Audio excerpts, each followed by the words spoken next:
মনে পড়া। রবীন্দ্রনাথ ঠাকুর।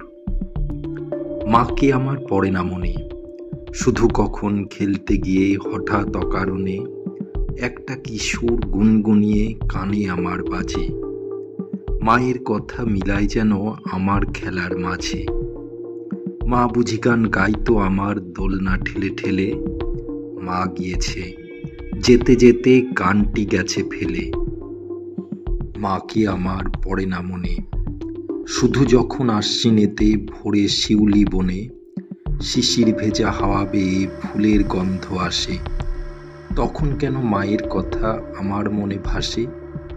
কবে বুঝি আনত মা সেই ফুলের সাজি বয়ে, পুজোর গন্ধ আসে যে তাই মায়ের গন্ধ হয়ে। মাকে আমার পড়ে না মনে, শুধু যখন বসে গিয়ে শোবার ঘরের কোণে জানলা থেকে তাকাই দূরে নীল আকাশের দিকে, মনে হয় মা আমার পানে চাইছে অনিমিখে। কোলের পরে ধরে কবে দেখতো আমায় চেয়ে, সেই চাউনি রেখে গেছে সারা আকাশ ছেয়ে।